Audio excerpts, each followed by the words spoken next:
Straks nog even op de wei. En dan zien we misschien ook Jeu Lardinois, kan ik u vertellen, heeft een heel speciaal verhaal. Die eet al 75 jaar met dezelfde vork. Oh. En die vork die heeft hij gekregen van een Amerikaanse soldaat. Die kwam die tegen bij de bevrijding van Eckelrade. Want die lagen bij Jeu achter in de wei.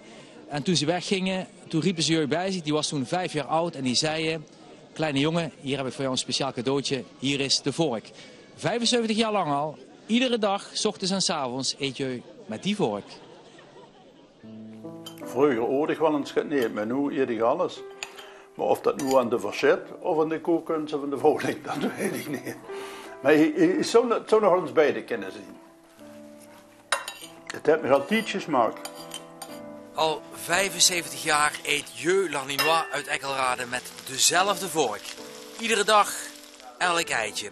Het is de vork die hij in september 1944 kreeg van een Amerikaanse soldaat. Een officier die achter in de wei van zijn familie bivakkeerde.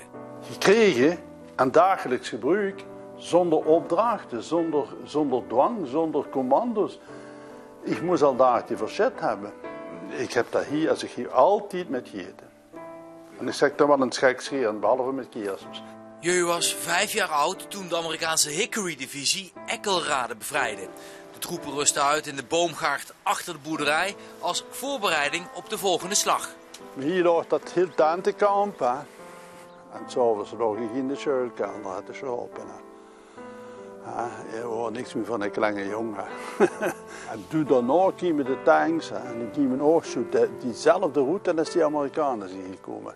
Die tanks waren op weg om de Rijksweg Maastricht-Vaals-Aken te veroveren. En toen de officieren wegtrokken, riep één van de soldaten Jeu bij zich.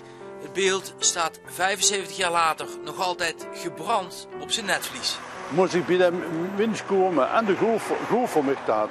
Dat je zich in mijn ogen toe doen, dat zijn compleet afvuur met zijn helm op, dus sting die één op vuur. En ja, ik was perplex. Hè. En dan zal me zo voor mijn kop gevreven hebben, nu vertrokken.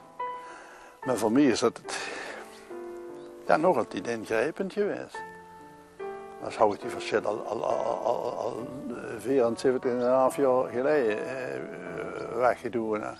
Dat was zonder verzetten nog eens die. Het houdt Jeu 3/4 eeuw later nog steeds bezig. Waarom kreeg juist hij die vork? Waarom niet zijn moeder bijvoorbeeld?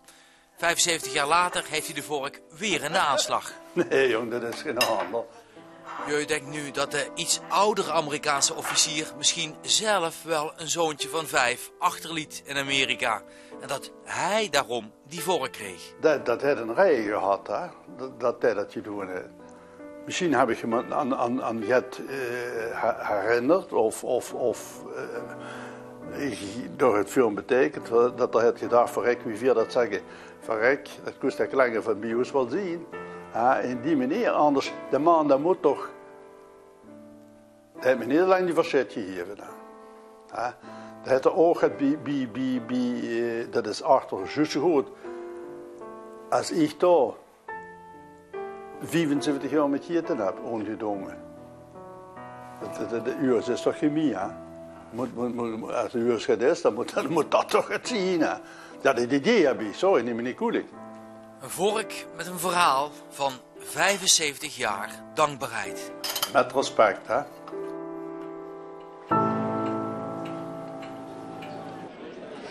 Tijdens de Vrijheidsspelen wordt er volop geknutseld en gespeeld, zoals we hier kunnen zien op de weide. Maar naast het spelen is er ook goed geoefend, zo ook door de 10-jarige Amy. Samen met haar vriendinnen oefende zij voor het muziekstuk van het thema Ode aan de Vrijheid. Alle kinderen in Sint-Geertruid verzamelen. Het is oefenen voor het grote concert bij 75 jaar bevrijding. Ik vind het zingen wel het leukste. Dit is voor de mensen die je her en daar alleen ziet staan. Hun topnummer heet Iedereen is van de wereld. En dat is niet zomaar gekozen. En drinken bij de volle maan. Bij de oorlog hadden de Duitsers zoiets. Het is voor ons alleen. Wij hebben al het recht op alles. Terwijl iedereen er recht op heeft. Het gaat eigenlijk over iedereen, dat iedereen daarbij hoort. En dus ook de Joden en iedereen dus. En ik heb het glas op jouw gezondheid.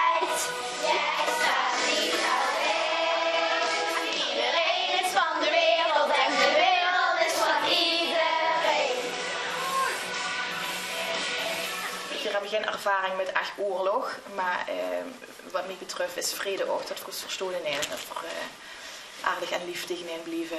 En ik hef het glas op jouw gezondheid, vind ik dan het leukste stuk. Rood, zwart, wit, geel, jong, oud, man of vrouw. In het donker kan ik jou niet zien, maar deze is van ons aan jou. En ik heb het glas op jouw gezondheid. Jij staat niet alleen. En deze mannen staan ook niet alleen. Amerikaanse soldaten die 75 jaar na de bevrijding terugkeren naar Mesh. Amy weet al wat ze hem wil zeggen. Thank you. Dus Suzanne Zegers en Frans Polks, maak je borst maar nat. Dit zijn de meiden van Sint-Geertruid. Yes. Ah, geweldig. Ja, vanavond gaan ze optreden hier op de wei, dadelijk bij Dyna. Maar wij staan nog altijd op de Grijze Graaf, waar u ziet dat langzaam iedereen naar het feestgedeelte trekt. Maar hier zijn ook een aantal oud-bewoners die de oorlog eigenlijk nog van dichtbij hebben meegemaakt. Nog veel dingen kunnen herinneren. Rini en Jo, als je het gehoord hebt. Hè? Klopt het een beetje met de beelden die je vandaag ziet, correspondeert het met de sfeer die er toen was? Ja, toen was het natuurlijk toch anders, hè? Want we hebben natuurlijk eerst in de angst gezeten. En dan komt ze er nu aan de bevrijding. En ja, hij was ze daar toch wel weer met geconfronteerd. Ja. Je zat hier dichtbij, hè? Ja, we zaten hier vlakbij, hè? In de Messermuur. Ja, nee, Jo woonde in de Messermuur en ik woonde midden in Mesh. En wie wordt het toen? Kun je ons eens beschrijven wie die sfeer was? Ja, wat Jo me altijd verteld heeft, de dag wordt heel stil. Het wordt de honk in de lucht, hè? Want ze hadden al daar gehuurd dat de bevrijding... dat de Amerikanen in de aantocht waren. Maar ja, het kwam al aan zo nader. En dan daar juist voor die de lucht hong. Hè. En dan, ja goed, Jo kan het misschien beter vertellen. Ja, denk je, voor ze eraan komen? Ja, dat voelt ze heel goed. Het wordt heel rustig op de straat en dan zo gaat het allemaal. Hè. En dan komen ze de Duitsers komen aan. De 10e september komen de Duitsers aan met een paar maanden. Ze moesten 2 piert hebben met een wagen. Hè. Ze lozen nog op een 4 haver op. Nog het appelen wat op de schuur stingen. Om te vluchten eigenlijk. En de vrouwen een paar knaaks toen. Hè. En één hebben die voor de man van de piert. We moesten eerst zorgen voor de piert. En de Pruisen zagen die en die moeten we hebben. Ja, zetten die passen niet bij een. En de wijzen deden het slechtste aan. Hè. En dan hebben ze er genoegen met. Ja, dat hebben we dan goed gelopen. Goed, hartstikke bedankt. Fijn dat je hier wordt. Dat je ons even een beetje wilt met laten leven van wie dat wordt in dat tijd. Ik ga vertellen dat eigenlijk een heer in dat tijd, en eigenlijk ook heel spannend wordt. Heer, in die tijd een eigen gemeente. Nu onderdeel van Maastricht. En een heer, net als in Maastricht, net als in Valkenburg, vluchten de mensen voor de gevechten die eigenlijk begin september al waren uitgebroken in de grotten. En uiteindelijk duurde het vaak 2 weken tot ze daaruit konden. Zo ook Tini, die ging erin met haar man en was er heel lange tijd met 1500 mensen uit Heer in de grotten bij Heerdenberg. 75 jaar zijn ze hier niet meer geweest. Vandaag gaan Louis en Lieke Konings terug naar de grotten waar ze de laatste 2 weken van de Tweede Wereldoorlog beleefden. Maar je hebt herinneringen boven. Ja. Jongen. Lol en ook angst hebben wij gehad. Het is vandaag fris in de grotten. Het is koud. Een constante temperatuur rond de 12 graden, maar ook een perfecte schuilplek voor de 1500 bewoners van Heer. Die hier vluchten voor de gevechten rond de bevrijding en dus ook overnachten in de grotten. Maar niet op bedden. Gewoon stru. Hij is wel een deken op, het wordt koud en er moest goed aangekleed worden. Maar er was echt niks van bedden of stretchers. Die bestonden geloof ik toen jaar ook nog niet, ik weet het niet. Die lag gewoon op de vloer op stru. Dat was dan zo uitgekomen. In deze inhammen van de grotten vonden de verschillende buurten hun toevlucht. Er lagen veel appels en aardappels die in de grotten werden bewaard. En er werden missen opgedragen in een geïmproviseerde kapel. De werd alleen maar, hij was een beste. Ja. Er stond hij ook banken? Nee, niks. De kerkgezangen klonken mooi in de grotten. En zingen bleek toch al een favoriete bezigheid voor de kleine Lieke. Liedjes zingen. Zingen tegen vervuil. Ja, wat was een liedje wat je nog kunt herinneren hoe dat deed? Een liedje, of ze zich nog kunt herinneren, welke liedje? Oh, dat weet ik zeker. De uil zat in de olmen. En dan ging ze in kanon, hè. Dan wordt er voor ingedeeld in groepjes. En dan had ze dus, de zat ze in. Bij de vierde regel zat eerst de volgende groep op één in. Ja, dat galmde niet door het denken. Dat liedje van Den uil zat in de olmen. In de olmen zat de uil, of niet? Nee, bij het vallen van de dag. Oh, ja. Uiteindelijk vonden we de coupletten en kwamen ook de minder fijne herinneringen van die bevrijdingsdagen boven. Beelden uit de kindertijd die 75 jaar later nog altijd beklijven. Weet je wat ook erg was? Dat ze overal die NSB'ers hadden ze uit een huizer. En die vrouwen, wat ook daarbij huurden, die worden kaal geschoren. En die worden op de bumpers van de auto's, worden ze door het deur op Eschan, worden ze dus. En dat wordt toch wel. En op de friedhof zaten ze ook nog allemaal op een rij. Ja? En dan worden ze publiekelijk allemaal kaal geschoren. En dat wordt toch wel. Dat was ook zo'n nastartje van de oorlog, wat ze niet gaan zelfs vergeten. En nu zijn we op weg naar de feestbij. Het gedeelte dat ligt aan de Red Horseweg hier in Mesch. En die Red Horseweg die verwijst naar de cavalerie-divisie van het Amerikaanse leger. Die een hele grote rol hadden bij de bevrijding van Zuid-Limburg.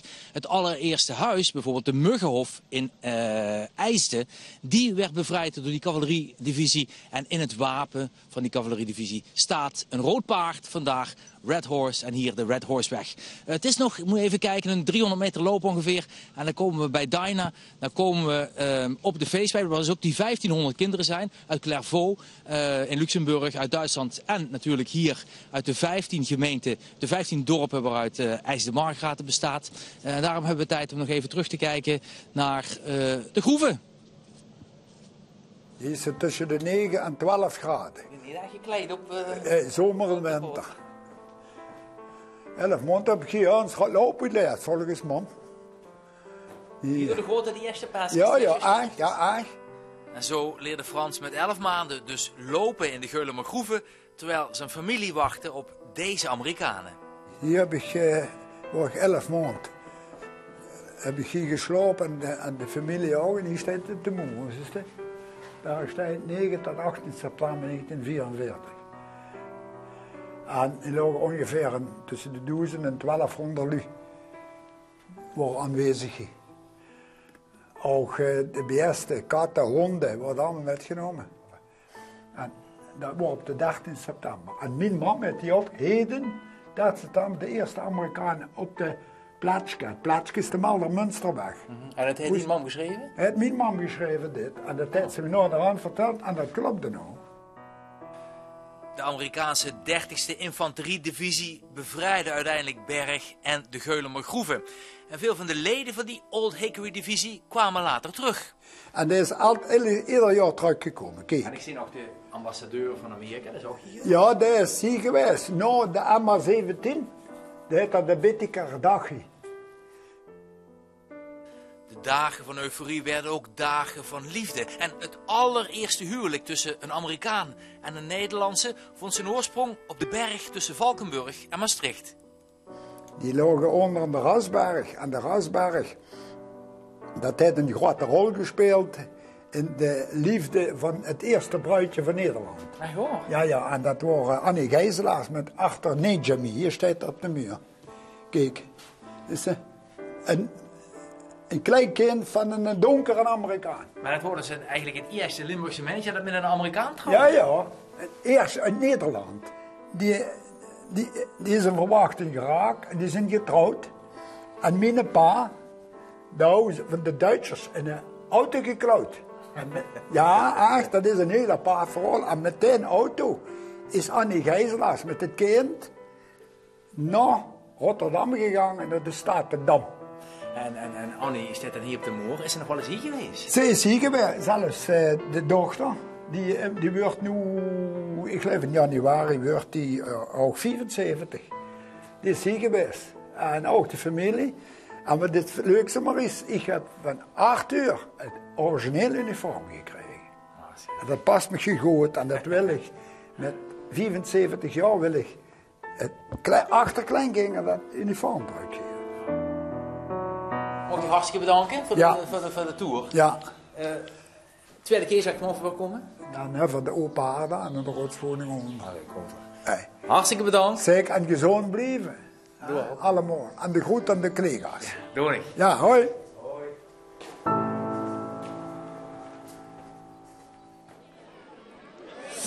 En bij een feestelijke viering horen natuurlijk lekkere hapjes. En ik zie dat die daar al klaargemaakt zijn, dus we gaan eens even kijken. Dames, mag ik er heel eventjes bij? Ik zie hier allerlei lekkere hapjes. Jullie zijn al aan het genieten. Judith, jij hebt deze hapjes gemaakt. Iets anders dan Limburgse vlaai. Wat ligt hier op tafel? Dit zijn gezonde hamburgers. We hebben een cakeje gemaakt dat verwijst naar het witbrood wat de Amerikanen ons gebracht hebben. En daarop zit sla gemaakt van chocola, want dat hebben we ook van de Amerikanen gekregen. En dan hebben we een schijfje appel en een schijfje watermeloen. Oké, dus eigenlijk op allerlei manieren komt Amerika terug in dit gezonde burgertje. Ja. En chocola, groente, dat is niet heel gezond, maar het hoort er wel een beetje bij, toch? Ja, we hebben het cadeau gekregen van de Amerikanen. Toen zij kwamen hebben ze ons chocola leren eten, dus ik vind dat vandaag mag. Vandaag mag dat, want we zijn aan het vieren. Is hij een beetje lekker? Ja, heel lekker. Ja. Nou, we genieten ervan. Eet smakelijk. We gaan eens even verder kijken, want het terrein loopt alsmaar voller. De mensen komen van het ene plein naar het andere. En we gaan eens even kijken. Ik zie daar een aantal enthousiaste kinderen zitten. Die zijn even de tijd te nemen om wat te eten, want dat moet ook tussendoor. Waar komen jullie vandaan? Allemaal tegelijk. Jongens, wat zijn jullie doen? Hebben jullie even pauze? Ja, we hebben even pauze. Want wat hebben jullie tot nu toe allemaal gedaan? Vertel eens. We moesten een soort van drama doen.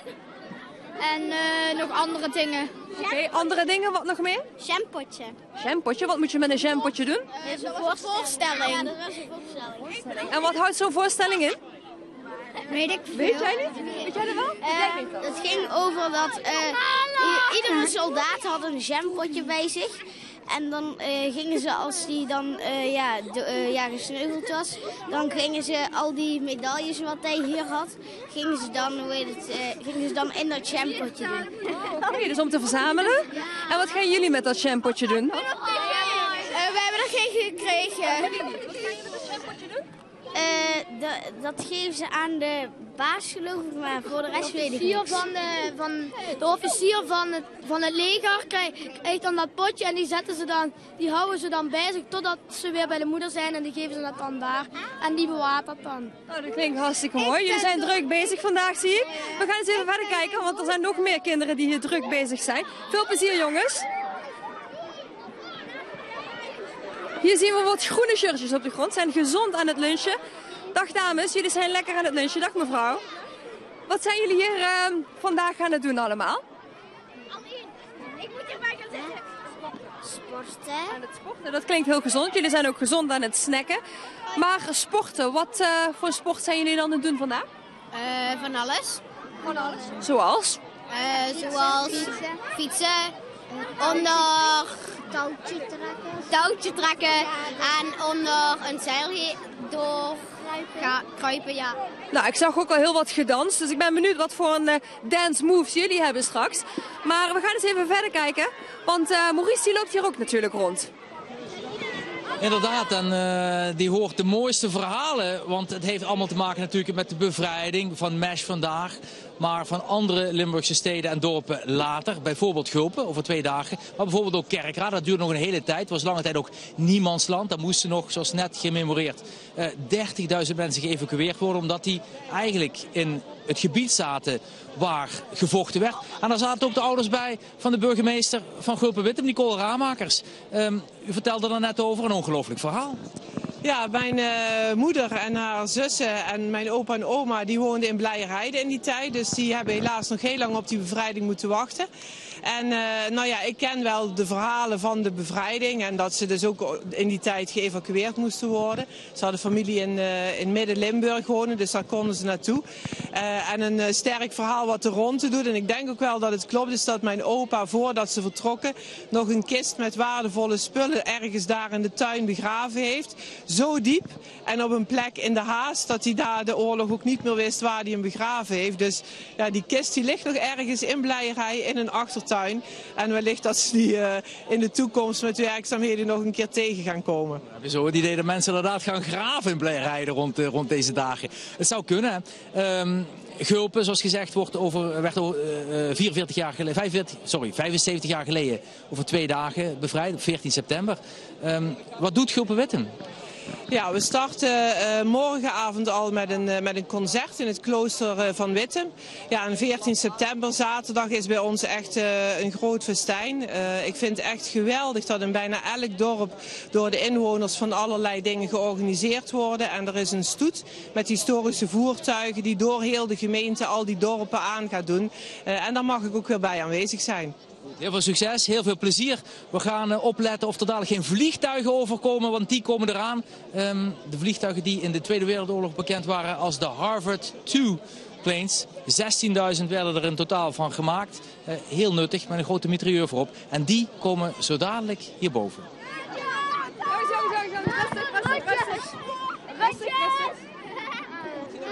Yes! Nou, ik zie hier nog meer kinderen die geïnterviewd hebben. We zijn niet de enige van L1 die hier rondlopen. Even eens kijken, waar zijn de dames die mij eerder geïnterviewd hebben? Hier zo. Jullie kwamen namelijk langs om mij te interviewen. Wat hebben jullie gevraagd? Wat u vindt van de vrijheid en wat u belangrijk vindt eraan. En wat we nu wel kunnen doen en wat vroeger niet kon. Oké, nou dat zijn hele interessante vragen. Ik denk dat je ook wel interessante antwoorden hebt gekregen, of niet? Ja, ze vinden het belangrijk dat je gewoon kan doen wat je zelf wilt. En gewoon makkelijk naar andere landen kan gaan. Oh, dat is natuurlijk wel heel lekker, hè? Lekker reizen. Maar wat vinden jullie nou belangrijk?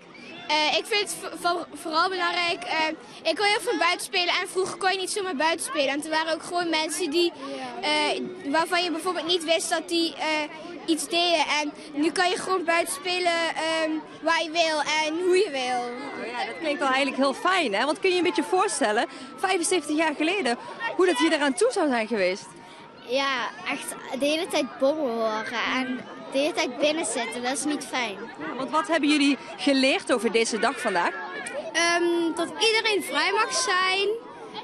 En ja, dat iedereen vrij mag zijn en zijn eigen ding. Wat vind jij nou het belangrijkste van vrijheid?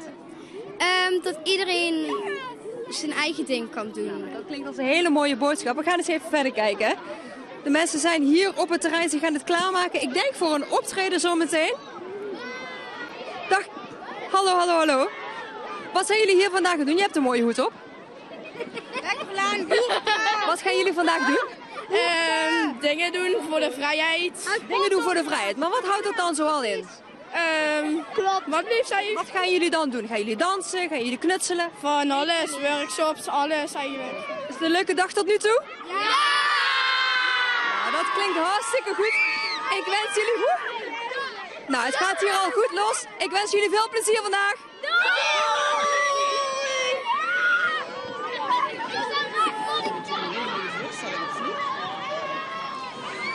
Ja, waar we nog altijd zijn op de wei, maar dan aan de andere kant. En iedereen eigenlijk in afwachting is van de oorlogsvliegtuigen die dadelijk gaan overvliegen.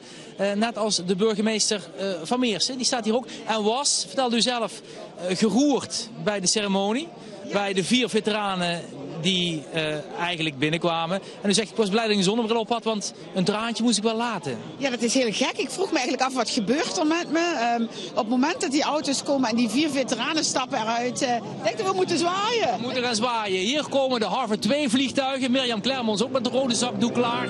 Zoals gezegd dus, de vliegtuigen die actief waren in de Tweede Wereldoorlog. Vanaf 1935 waren deze vliegtuigen in principe in productie. En met name in de Tweede Wereldoorlog bij de Amerikanen, maar ook de Royal Air Force. De Engelsen. Heel populair. een grote mitrailleur zoals gezegd, voor op 30 mm kaliber, heeft zijn werk gedaan. Mirjam Clermons, we blijven gewoon zwaaien hè, met de zakdoek ondertussen. En u was bezig om te vertellen waarom het u zo roerde. Ja, ik vroeg me af waarom roert het mij. En het waren eigenlijk die fragiele mannen die zo stoer hier naar binnen zijn gekomen. En realiseerde ik me, die ons de hoop hebben gegeven waar wij nu nog op teren, dat we vrij zijn. En dat vrijheidsgevoel, dat roept emotie op. Ik was heel verbaasd over mezelf, maar ik had gelukkig mijn zonnebril en kon dat traantje even laten gaan. Heel stom, maar echt waar. Amerikanen die konden natuurlijk vrij snel doortrekken vanuit Mesch, maar Meers en Valkenburg bijvoorbeeld waren met de Geul wel gedeeltes van Limburg waar ze opgehouden werden, waar de Duitsers versterking hadden aangebracht. Wat doet u in Meersen nog aan de herdenking deze periode? Ontzettend veel. We hebben misschien wel een 15 tot 20 activiteiten. Zondag is het heel mooi, dan komt de Liberty Tour. Die trekt echt door Meersen heen. Ik stap op in Rotem en stap bij hun uit in Geulen. Maar wat erg mooi is dat we vrijdagavond een hele mooie voorstelling hebben met In het zicht van de vrijheid. Dat is in Vliek, in kasteel Vliek. Waarin 2 verzetstrijders die op de Wijngaardsberg aangehouden zijn, vastgenomen zijn door de Duitsers. En uiteindelijk in Valkenburg vermoord. Daar is een fantastische voorstelling van waarin dat uitgebeeld wordt, het verdriet. Maar ook de kracht die deze 2 mannen nog hadden op die allerlaatste dagen voordat de vrijheid er was. En dat is de balans tussen verdriet, kracht en hoop. Dankjewel. Wij gaan kijken, want het verhaal inderdaad is prachtig. Het gaat over 2 mannen inderdaad uit Valkenburg die actief waren in het verzet. Die zich melden in Meersen, maar kwamen uiteindelijk terecht in Ulestraat. Hadden wel op de deur geklopt. En toen viel bij een van die mannen een pistool uit de jaszak. En dat uiteindelijk leverde eigenlijk zijn dood op de Kouberg. Die voorstelling trekt nu door Zuid-Limburg in het licht van de vrijheid. Maastricht werd ook een aantal dagen na Mesch bevrijd. En ook dat waren onwaarschijnlijke taferelen. Terwijl u achter mij nu iedereen met de witte zakdoekjes ziet juichen. Dat is een teken, een groet aan de vliegtuigen die op dit moment hier overkomen. Prachtige taferelen van die 1500 kinderen. Maar zoals gezegd dus, Maastricht dat bevrijd werd, dat ook een belangrijke post was. En dat onder andere door de andere infanteriegroep bevrijd werd die uit Visé kwam. Maastricht. Maastricht was de eerste grote Nederlandse stad die door de geallieerden werd bevrijd. De Duitsers hadden de bruggen over de Maas opgeblazen. Maar Amerikaanse genietroepen die hier op 14 september binnenrukten, hadden spoedig een noodbrug gelegd waarover tanks het Vrijthof konden bereiken. Maastricht werd, omdat het aan weerskanten van de Maas ligt, ook in 2 fasen bevrijd. Eerst op 13 september het oostelijke stadsdeel Wijk. 1 dag later het eigenlijke Maastricht op de westelijke oever. Toen nog maar 1 kant bevrijd was, waagde de fotograaf Jeff Nazeman zich in een kano over de Maas en in Wijk schoot hij toen deze foto's. Intussen was de plaatselijke cineast Pierre Pans daar al bezig geweest bewegende beelden te verzamelen van de binnentrekkende Yanks.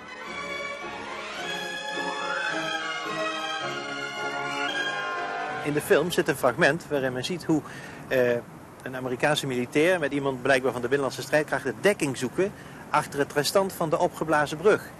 En werd erop geschoten. U heeft dat gefilmd. Dat was dat was dus de Duitsers zaten in het Stadspark. Aan de overkant? En die beschoten dus Wiek eigenlijk. Hè? Maar was u niet bang? Zou u ook kunnen raken? Ja, maar dat denk je niet aan. Hè? Als je weer helemaal een filmer bent, dan gaat dat allemaal wel. Ja. Ja, dat zegt u zo eenvoudig. Ja, ik kan niet anders zeggen. Ja. Want daar denk je toch niet zo bij, hoor. Ja. Want je gaat meer aan je werk op, hè. En je ziet eigenlijk de gevaren niet, laat ik het zo zeggen. Ja.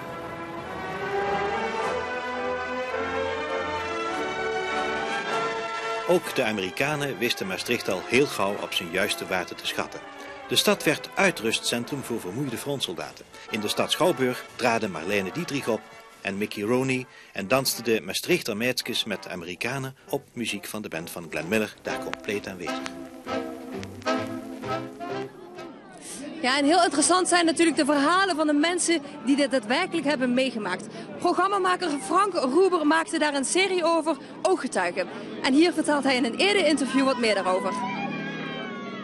En nu komt het daags voordat dat we bevrijd werden. Toen vielen er ook al overal granaten. Wat ik wel opvallend vind, is dat je na 75 jaar, dat je ziet dat die herinneringen, dat die nog heel sterk aanwezig zijn.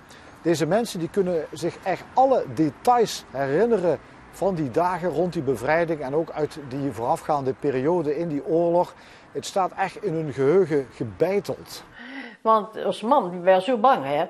En als pap in de café woonde en ik werd de Pruisen. En dan zag je die zo, als man wel een Poolse. Die drekkige Polakker, die worden ook opgepakt. Net wie de Zigeuners en de Joden. Ja, ik denk dat dat komt omdat het natuurlijk heel indringend is geweest wat ze hebben meegemaakt. Het was toch, zij voelden ook als kinderen en als tieners voelden zij aan dat het spannend was, dat het gevaarlijk was. Ze hebben het over granaten die vielen, er werd gevochten, er liepen militairen rond. Dat is natuurlijk ook als kind en zeker ook als tiener is dat iets, dat laat je nooit meer los de rest van je leven. De soldaten hebben hele rare dingen op, zag je. Terwijl Amerikanen niet eenmaal die platte helmen. Hè? Ja, dat is wel heel opvallend, want wij dachten je hebt dadelijk allemaal verhalen van kinderen die misschien het alleen maar passief ondergaan hebben. Maar er zijn ook verhalen van kinderen die echt ingezet werden voor verzetswerk. Toen zit er en neemt ze de poppenwagen maar met. De poppenwagen met. En we gaan dan niet met de poppenwagen slepen. We hebben bijvoorbeeld een mevrouw uit Maastricht geïnterviewd. Die werd met de poppenwagen de stad ingestuurd. En in die poppenwagen daar zat een dubbele bodem.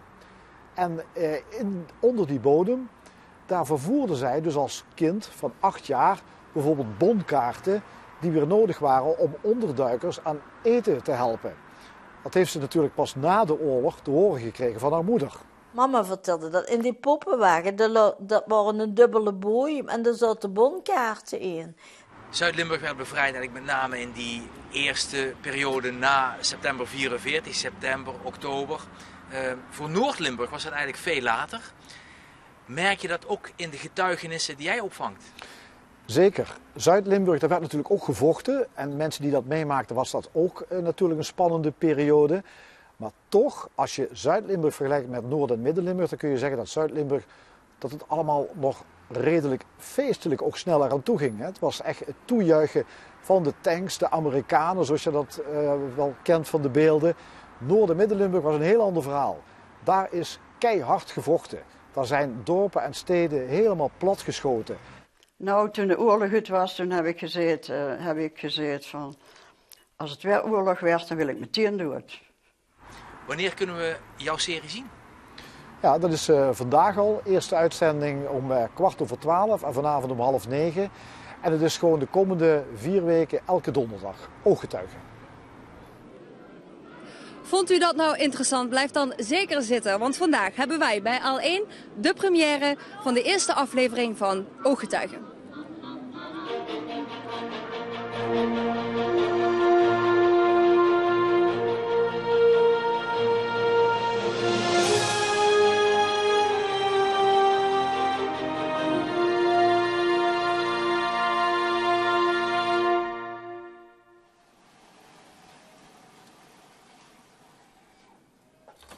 Als geen kabaal meer op de straat, als niks meer.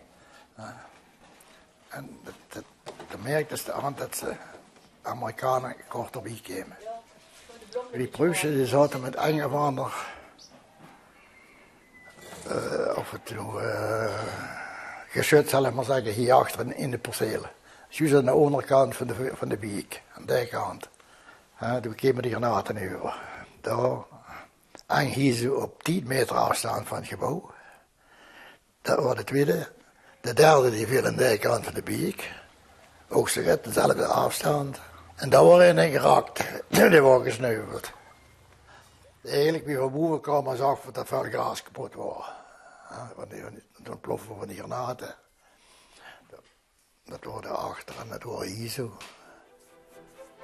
Dat waren de Duitsers weg, ja. Die zijn natuurlijk gevlucht door de Amerikanen.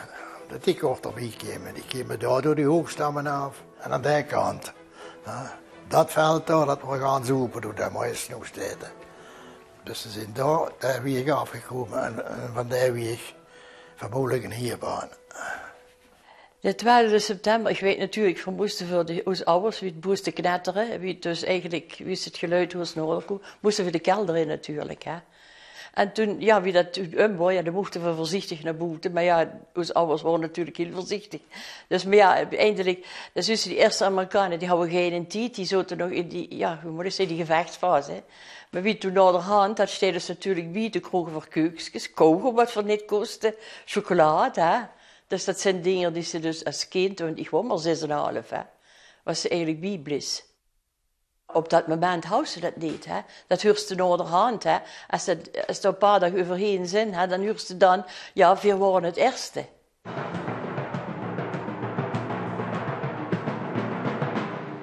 We stonden op het bad.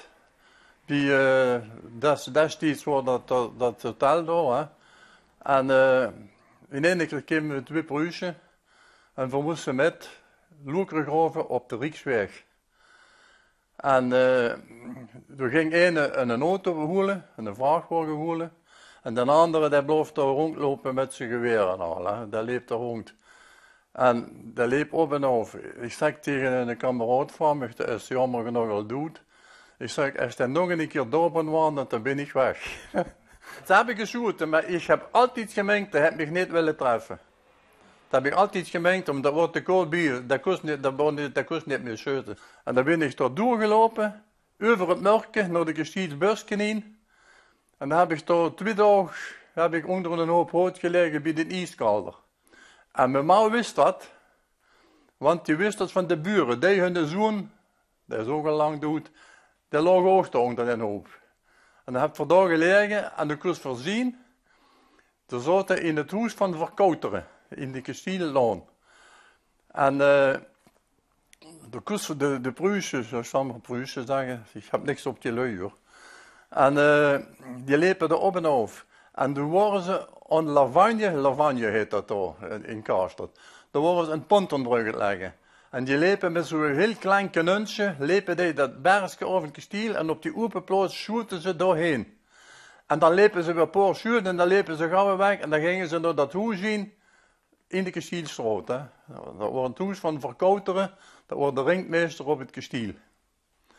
En ja, in één keer, ja, dat hoort voor een vleegmachientje. En daar niks mee. En in één keer ging dat huis naar de log in. Hè. Ik stond op de foto in het huis.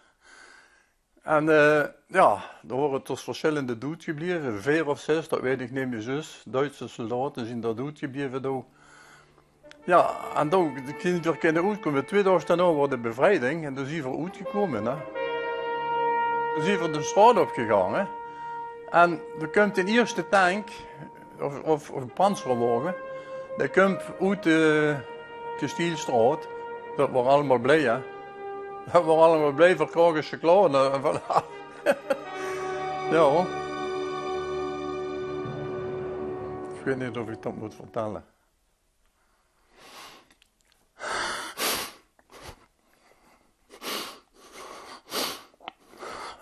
Voor het 2 broers van mijn pa.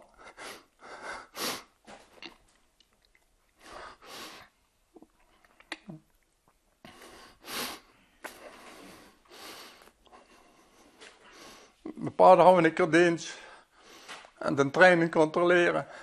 En holden ze brood uit met zijn vrouw. Die wonen op de vlucht. Die waren Duitsgezind. Maar één deel zeg ik, en dat leeg ik niet, ja, we doen geen verrooien. Die houden koffie. En zodoende worden, ja. En dan hadden we een keer dienst met nog 2 anderen, ook van de OD. En dan holen ze die uit de trein. Die waren op de vlucht. Die hebben nog niet lang vastgezeten.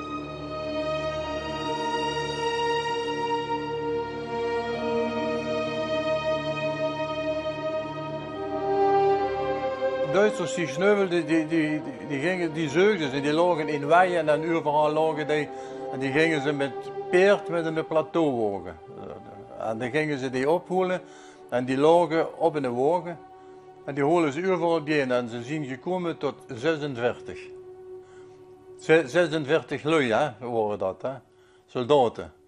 En die hebben ze naar de hand, hebben ze die begraven op het kerkhof aan de Groenstraat, maar die hebben ze opgegraven en weggehaald naar de hand weer. Dat waren 46 Duitsers, want hier is maar 1 dood gebleven op de Rijksweg in de Kolonie, in Mariadorp.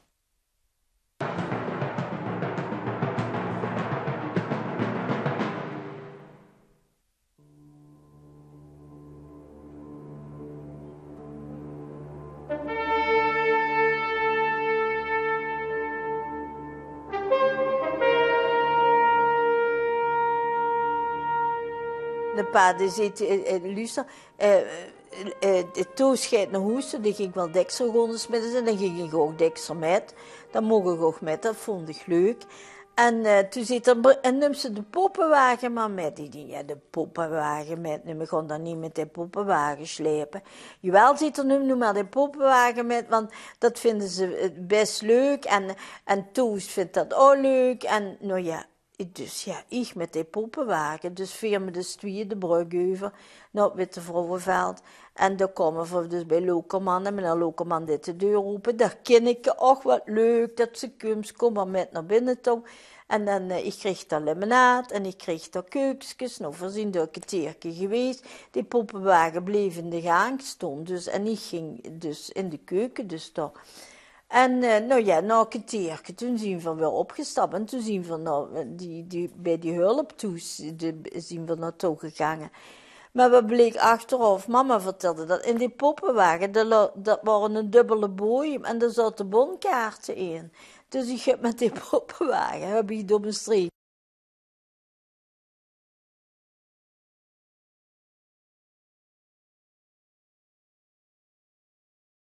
Eten kostte koppen voor hun onderduikers.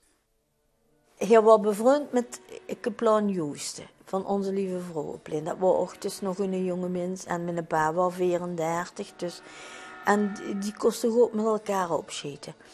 En met Kaplan Joosten, die zat al in het verzet. En toen moesten dus, voor die onderduikers, moesten de lui ook vlees hebben en zo. En toen heet Kaplan Joosten, heeft mijn pa daar eigenlijk bijgehaald. En gezegd, Giel, die lui moeten geholpen worden, dus we kunnen die niet zo laten zitten. Dus wilst dich niet methelpen? Tuurlijk, zegt pa, doe ik dat. Dus ma vertelde me dat. Ja, zei mama. En zo ben ik er ook ingerold. En wie meer dat ze in het verzet raakte is en wie meer dat ze wist. Dus de kon zo niet meer eruit, hè. Er was geen teruggang. Dus, want of de Duitsers, zegt mama altijd, die maakten dus van kant. Of het verzet, zelf ook. Want als die als verzetsman eruit ging, wist ze te veel. 9 mei, s'avonds om 11 uur, toen hebben ze dus bij ons de deur ingetrampt.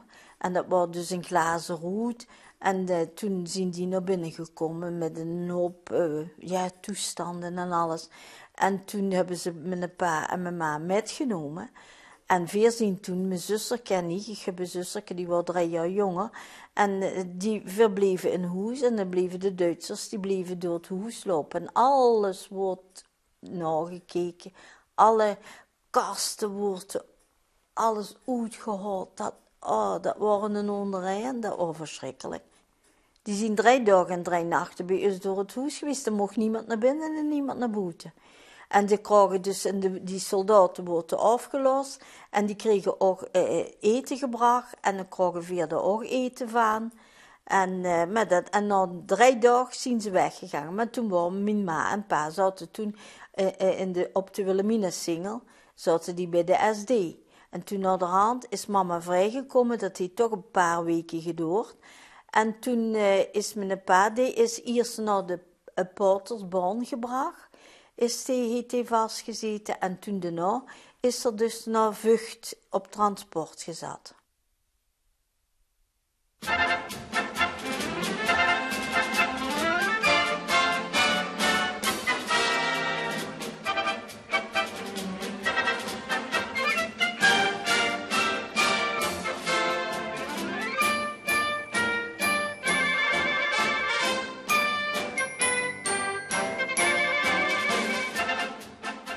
Iedereen was blij. Iedereen die wist, ja, voorzien bevrijd.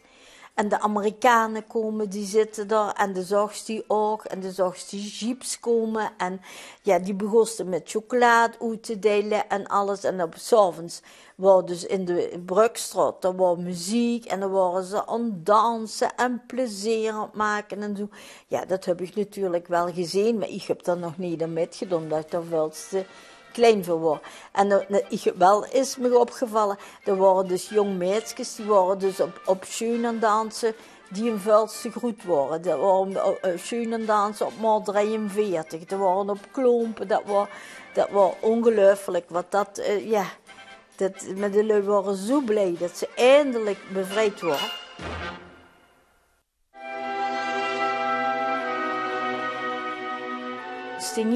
Stingig vooraan. Dus ging ik tussen en dan mijn maaltijd geeft. Dus bijvoorbeeld op de vriet of dan worden die op zo'n grote kar. Zo'n grote open kar worden die vrouwen dus met de Duitsers hadden dus zich aangelachen. En die worden dan kaal geschoren. En zo. Maar dat vond ik toch eigenlijk niet zo... Nee, dat heb ik als kind toch wel heel erg gevonden. Dan dacht ik, ja, och, misschien hebben ze wel van een Duitser gehouden en wat dan ook. Moeten ze dan noemen voor kaal geschoren. Maar nee, dat vond ik toch niet zo dingen. Maar ja, dat gebeurde. Allemaal die dingen. Ze gingen allemaal, ook NSB'ers die ze ophaalden en die dan worden geslagen. En ja, nee, dat was ook een... Nee, ik vond dat zelf als kind zijnde vond ik dat heel erg.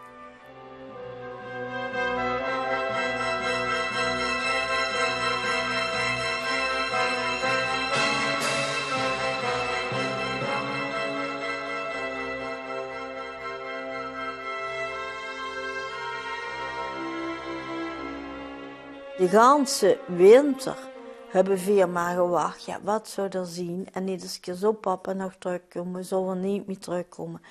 Ja, bij ons wordt die blijdschap toch wel getemperd natuurlijk. Hè. En toen op het voorjaar, weet ik goed, dat was in 1945... Toen kwamen allemaal die lui wat uit die concentratiekampen of die werkkampen hadden gezeten. Die kwamen dus naar Maastricht. En die worden in die schalen opgevangen. En dan ging ik wel vragen of ze met een paar hadden gezien of dat ze hem kosten. Nee, het was altijd dat het niet was. Toen op die maandagmiddag, toen belde het weer. Dus en niet doen open, want ik kwam zo uit school. Ik wil wat komen vertellen. Is je moeder er niet? Ik zeg nee, mijn moeder is er niet. Mama was er wel, maar die lag boven in bed. Die voelt zich niet goed. En toen is meneer Ummels, is dat je vader? Ik zeg ja, dat is mijn vader. Ja, kindje, ziet er, die komt niet meer.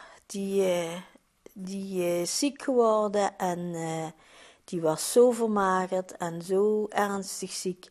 Nee, je hoeft niet meer op je papa te wachten.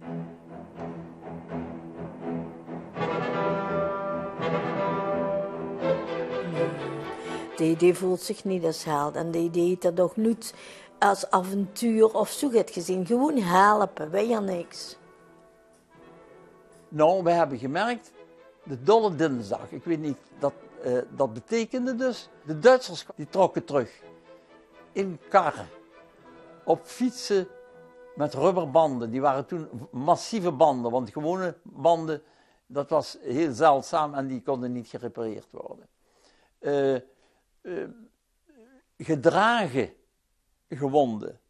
Het was heel triest om te zien, maar er stonden honderden mensen te kijken stil en niet scheldend op Duitsers of zo. Meer medelijden eigenlijk als dat ze als vijanden werden gezien.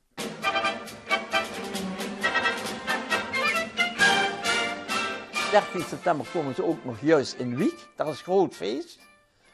Maar in Maastricht werd pas bevrijd de 14e en de bruggen waren weer opgeblazen. Dus dat is echt feest geweest in Wiek.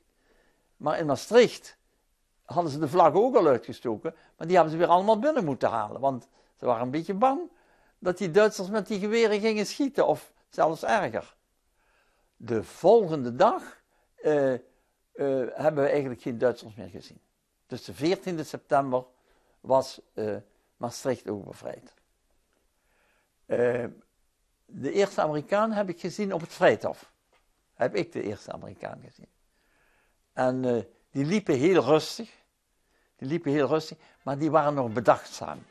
Die liepen langs de huizen, terwijl er al feest was, liepen die langs de huizen overal te kijken en zo. Dus die hadden geen feest, Alleen op een gegeven moment ontspannen dat allemaal en gingen die meefeesten. Maar er was eigenlijk geen biertje te krijgen. Dat was niet. Dus een echt feest wat een beetje op carnaval liet, dat was er niet. Hè. Gewoon blijdschap. Blijdschap en chocolade en brood. En ze kwamen ook binnen, de Amerikanen. En die hebben met ons gesproken. Het was echt een nu is het einde.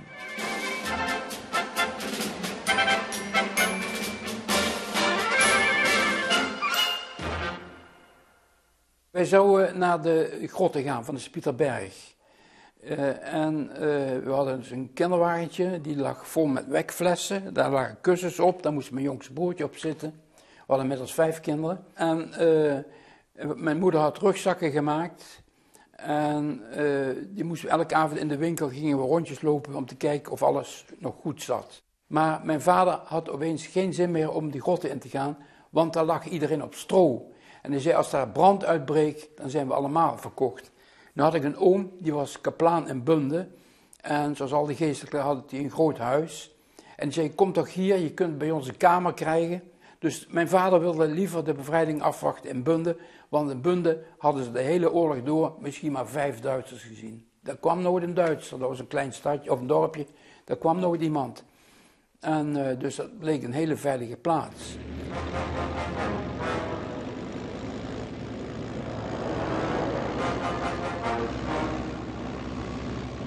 In de Kerkstraat, dat heet tegenwoordig Burgtstraat, en daar stonden duizenden mannen en een enorme vrachtwagen die barstens volgeladen was met schoppen, houwelen en spades, ja, 3 dingen. Splinternieuw allemaal, helemaal vol. Er was een Duitser die trok met zijn hak strepen in het gras en daar moest een loopgraven gemaakt worden. Dus die gingen een loopgraven maken. Precies bij ons voor het huis, aan de overkant van de straat. En achter de tuin, 2 meter achter de tuin. Dat is ook een loopgraaf. Dus we zaten tussen 2 loopgraven.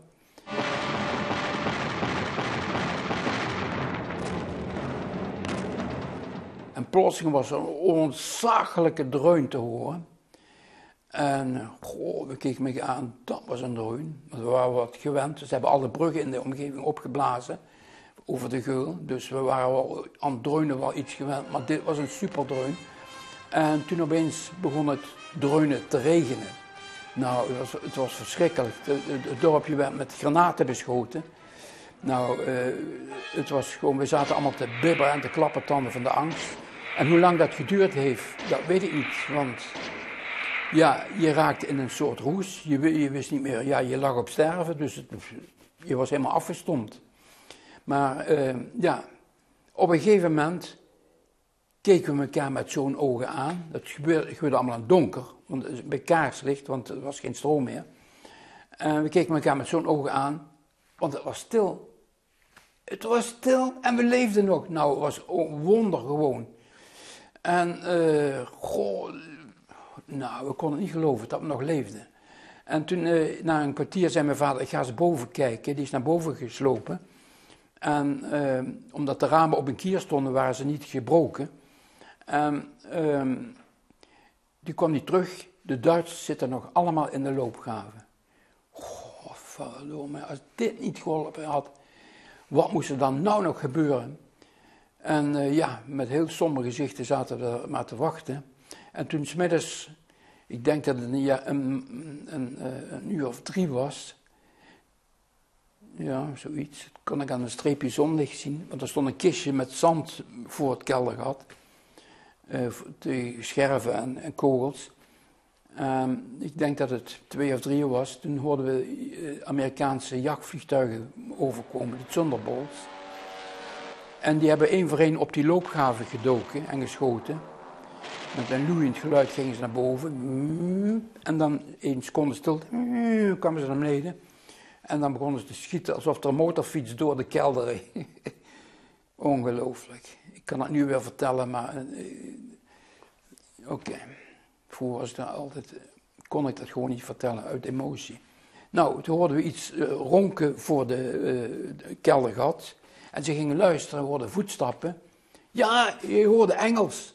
Nou, mijn vader en mijn oom gingen naar boven. Die kropen voorzichtig over de grond in de woonkamer. En plotseling ging met een smak de achterdeur open. En dan stond er een Amerikaan met een revolver en een geweer in zijn hand. En ja, toen riep mijn vader aan de kelderdeur. Jongens, kom naar boven, we zijn bevrijd, hier is een Amerikaan. Nou, we hebben hem allemaal om zijn nek gevlogen. En hij vroeg nog, hij had dorst. We gaven hem een kannetje melk, dat dronk hij meteen leeg. En toen kwam er een andere Amerikaan binnen. Dat was een lange vent met een rode stopperbaard. En shit allemaal. En die zei, we hebben 3 Duitsers gevangen genomen in de tuin. En de wapens die liggen daar nog allemaal. Dus laat die kinderen niet in de tuin komen. Dus mijn vader vertaalde dat meteen. Ga niet in de tuin, daar liggen geweren en wapens. Nou, plotseling ging de huisbel. Dat was een bel met een touwtje eraan. En daar hoorden we ontzettend hysterisch huilen door 2 vrouwen. Ja, wat bleek? De buurjongen die was in de tuin. Daar hadden ze een hele stapel geweren liggen. Er lag een mitrailleur bij. En die wilde hij hebben. Hij trok aan de loop van de mitrailleur. Die is blijven hangen. En heeft de jongen zichzelf doodgeschoten. Dus dat was vreselijk. Ja, mijn heerom die ging er natuurlijk naartoe. En ja, in ieder geval de deur waar ze hem op gelegd hadden. Ik heb nog nooit geweten dat er zoveel bloed in de mens zat. Ja, dat is zo vreselijk geweest. Dat heeft een geweldige indruk op mij gemaakt. Ja, dus mijn ouders hadden een fles wijn geopend en die gaven glazen wijn aan het raam, aan die Amerikanen. En toen zeiden we, goh, we zijn bevrijd, we hebben het allemaal overleefd.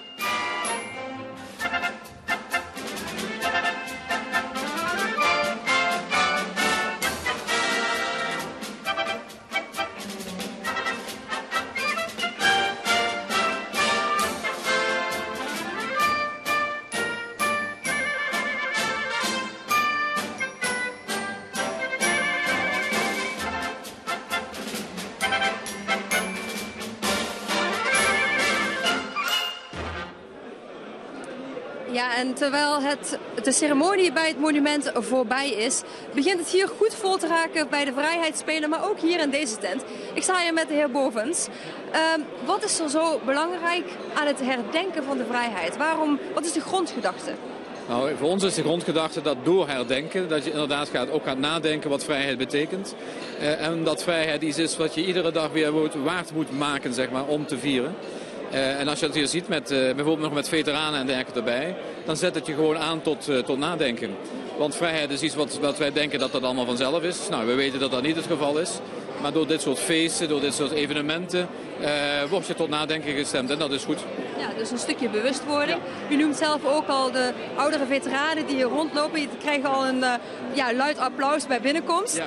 Maar op het veld staan ook de jongeren. Ja. En die zijn flink de spellen aan het uitoefenen. Ja. Waarom is het zo belangrijk om hun daarbij te betrekken? Op de eerste plaats hebben zij natuurlijk die oorlog nooit meegemaakt. En is het toch belangrijk dat ze met dat thema van vrijheid aan de slag gaan. En dat kan door dat verhaal aan ze te vertellen. Maar het kan ook gewoon door leuke dingen te doen. En te beseffen dat als je gewoon met elkaar speelt, dat dat ook vrijheid is. Dat je met elkaar kunt spelen. En dat je niet hoeft zorgen te maken over dat je een bepaald aantal dingen niet mag of niet moet. Dus het is erg goed dat wij die combinatie